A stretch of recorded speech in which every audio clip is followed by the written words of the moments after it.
Hey, and welcome back, guys. This is session number 48 of our exploration of the Gospel Mark. Uh oh. Hey, and welcome back, guys. This is session number 49 of our exploration of the Gospel of Mark.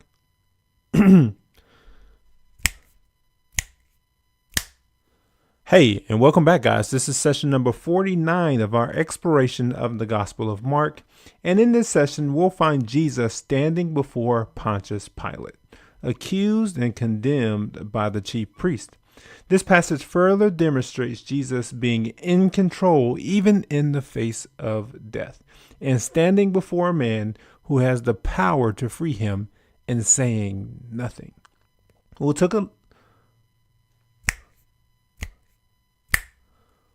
a look at the way Jesus deals with his trial in this particular text in this session. So let's go ahead and dive right into the text. Why don't we? It reads as follows. And as soon as it was morning, the chief priest held a consultation with the elders and scribes and the whole council, and they bound Jesus and led him away and delivered him over to Pilate. Now, these chief priests here in this text held a consultation. So they were getting together to get their story together, right? So in chapter 14, they had asked Jesus a straight up question: Are you the Christ? And Jesus answered them. He said, I am, and you will see the Son of Man seated at the right hand of power. Luke actually gives us more details on exactly what they had accused Jesus of in Luke chapter 23, verse 2. It says, and they began to accuse him, saying, We found this man misleading our nation and forbidding us to give tribute to Caesar, and saying that he himself is Christ a king. Why is that problematic? Why would they come to a Roman authority and say he was misleading our nation and he does not give tribute to Caesar? Why do you think they would say that? Well, first of all, here's what they did. They accused him of blasphemy, but then they realized, well, the Romans aren't really going to be too upset about him blaspheming our God. So let's go ahead and ramp it up a little bit and actually accuse him of not doing what he was supposed to do within the Roman Empire and honoring Caesar. So they actually delivered him over to this guy, Pilate. Now, who is Pilate? That's the question that you want to ask of this text. When you read names, remember, when a new name comes up, good idea to go to a Bible dictionary, check out who that person is, and get some historical background information on Pilate. So if you've been a Christian for any period of time, you might be familiar with what is called the Apostles' Creed, right? The Apostles' Creed was written centuries ago, and it is basically a confession that many Christians say. A lot of people say this every week in church. And the creed actually mentions two people by name. Do you know who those two people are? One is Mary, and the other is actually Pilate, Pontius Pilate. It goes, he suffered under Pontius Pilate, he being Jesus. Why would Jesus suffer under Pontius Pilate? Because Pilate is actually the governor in place in Judea at this time that we're looking at. And being the governor wasn't always a desirable job in this context. It was kind of the bottom of the totem pole when it came to governmental authority. So in Roman government, it was an entry-level job. And Pilate actually kept this job for about 11 years. So imagine being on your job and keeping an entry-level job for 11 years. It's saying one of two things. One, you're probably not doing your job well. And two, you're probably content with where you are. And this is where Pilate is. He's 11 years. He's going to be 11 years on his job. He's a guy who's content with what he's doing. And two, he's probably not doing a good job. So he's trying to figure out how to engage with these Jewish folks here in this context without making his job seem like it's useless. So here's what the Jews did. They came to him. And they couldn't kill anyone who was accused of crime, so they had to bring that person to the Roman authorities. And here they bring him to Pilate. And they have to get that person to render a verdict and actually execute the person or kill the person. So that's what's happening here. They had to come to Pilate because the Jews could not actually kill Jesus themselves. And Pilate asked him, verse 2 and 3, "Are you the king of the Jews?" He asked him straight up. And Jesus answered him, "You have said so." And the chief priests accused him of many things. Well, Pilate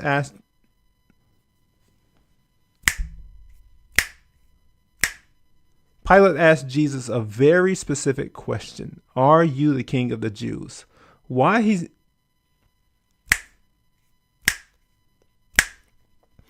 he asking him this question? Well, because claiming to be the king of the Jews was actually seen as treason in this context. In this culture, there was no king but Caesar. We mentioned this earlier. So anyone else with any other claim was committing an act of treason. So Pilate was only concerned about one question. He didn't care about blasphemy. That was a chief priest thing. He was concerned about whether or not Jesus felt like he was the king of the Jews and was going to usurp the Roman. He was concerned about being. He was concerned about Jesus being the king of the Jews and actually usurping the authority of the Romans. So that was his main concern here. Are you actually the king of the Jews? And Jesus said, "You've said so." And the chief priest actually accused him of many things. It goes on to say, and Pilate again asked him, "Have you no answer to make? See how many charges they bring against you. Jesus, you need to come to your own defense. I'm the prosecutor here. You're the defense attorney. You see the holes in the chief priest's argument. Why aren't you saying anything?" The text says, but Jesus made no further answer, so that Pilate was amazed. Let's look at this phrase, "he made no further answer." The Greek word there is, we're going to learn some Greek here, okay?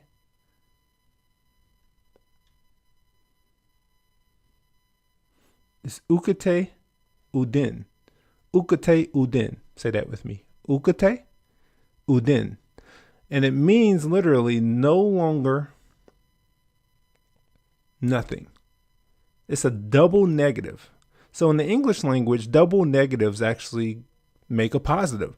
But in this language, in Greek language, whenever they use a double negative, it actually places emphasis on something. So Jesus here is emphasizing the silence and his refusal to actually answer Pilate's question. Mark is emphasizing that.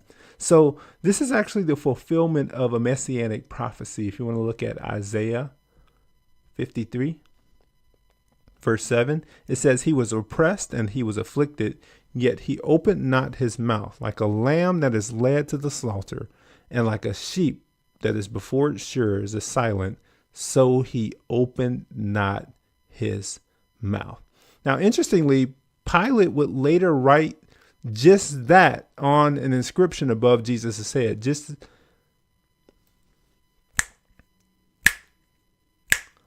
Now, interestingly, Pilate would go on to actually write Jesus as the King of the Jews on an inscription over Jesus' head. If you look at Mark 15:26, it says just that. And the inscription of the charge against him read, "The King of the Jews." That was Pilate's doing. So Pilate actually wrote it as a charge against him, but it was also, at least unknowingly, a public declaration of truth.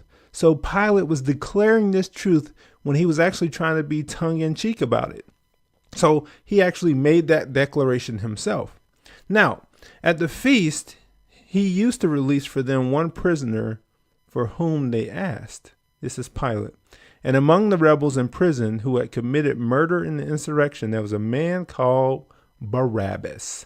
So this feast, let's talk about this feast, because this is the Passover feast. We're still in the Passover. So around this time, it was custom to actually release one prisoner. It was kind of a PR move on the part of Rome to help with their relationship with the Jewish people. They figured if they released one prisoner, that their relationship with the Jewish folks would get better. So he actually has a guy in mind. or there was a So there's actually a guy who's around this time named Barabbas, who we find out is a murderer, right? And we also find out that he is a rebel. And in the other gospels, we also found out that he's also a robber. So ironically, the name Barabbas means son of the Father. We'll get back to that in just a minute, but keep that in mind as we work through the rest of this text, and hopefully do it quickly because this is 15 verses, okay? We got to get through it. And the crowd came up and began to ask Pilate to do as he usually did for them, which is release a prisoner. And he answered them saying, "Do you want me to release for you the king of the Jews," being Jesus? For he perceived that it was out of envy that the chief priest had delivered him up. But the priest stirred the crowd to have him release for them Barabbas instead. So why would they do that? Why would they have him release Barabbas instead? Well, the chief priests are envious of Jesus. They feel like Jesus is stealing some of their shine, and they still don't know what to make of Jesus. So they're saying, we'd rather have this guy who's a robber, who's a rebel, who's an insurrectionist, to actually be released rather than Jesus, right? And Pilate said to them, "Then what shall I do with the man you call the king of the Jews?" And Pilate again said to them, "Then what shall I do with the man you call the king of the Jews?" And they cried out again, "Crucify him," right? So Pilate then says, "Why? What evil has he done? Crucify him." So Pilate, wishing to satisfy the crowd, released for them Barabbas, and having scourged Jesus, he delivered him to be crucified. Let's look at the end of this particular section here, because I want to talk about scourging, because it's important to know what it means to scourge somebody. So Jesus was whipped, which wasn't necessary, but it was actually a practice that kind of helped quicken death through crucifixion. Crucifixion was usually a very slow process, but when they wanted to quicken the death, so it seems like this may be an act of mercy, quote unquote. I know getting whooped and scourged doesn't sound merciful, but Pilate, in his own conscience, may be thinking, okay, maybe if I do this, then it might actually quicken his death, right? I wanted to circle back really fast to Barabbas, right fast, because I think that's where we're going to land in our session here. And it's very important for us. Okay. Remember, his name means what? Son of the Father. I want you to get that in your mind and remember that, because this teaches us a very important lesson. Pilate releases Barabbas, but delivers who is the true Son of the Father in Jesus over to be crucified. And here's the thing, Barabbas acts like anything but the Son of the Father, right? We learn that he's a rebel, he's a robber, he is an insurrectionist, he's someone who's a murderer. And if we look at that narrative from Barabbas, if we look at it introspectively, look at it from our own lives, right? We are Barabbas. I'm Barabbas, you're Barabbas. We're rebels, we're robbers, we're murderers, people who just really don't deserve mercy. But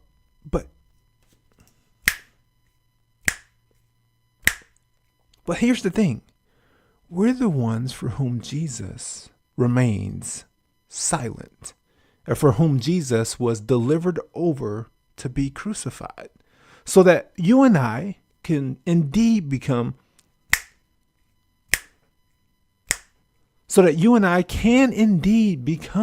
sons and daughters of the Father. You know what that is? That is the gospel. And that's what this account is all about. That's exactly what it's all about. So that Jesus was delivered over to so that Jesus was indeed delivered over to die in his innocence, so that you and I can be delivered over to live in our forgiveness. That is the crux of the gospel. This is what This is what Mark has been working towards this entire time in his gospel, to a point where we see ourselves in this story. We see ourselves as Barabbas. We see ourselves as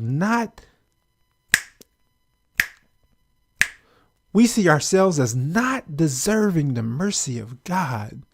Yet indeed, Jesus remains silent for us before those accusations, so that he can be delivered over to be crucified for us. That is the gospel that we know, a gospel that none of our works before him are worth anything. In fact, our works are works of rebels, works of murderers, works of folks who go around as insurrectionists. But Jesus sits there silent and says, I'll take the punishment. I'll take the pain. That is the gospel. This is what Mark has been driving at for 15 chapters, and we are right there. I want to take a moment and just think through that. Think about the implications of the gospel for your life, for my life. This is more than just a Bible study. This is actually a time where you can reflect on the gospel implications of what's going on in this text and how that impacts your life. So as we think about what Jesus did to be delivered over to die in his innocence, may we be ever mindful that he did that so that we can be delivered over to live in our forgiveness. All right, folks, that's been session number 49 of our exploration of the Gospel of Mark. Next up, session number 50. We're going to continue in chapter number 15. Can't wait. Looking forward to it. Grace and peace to you all.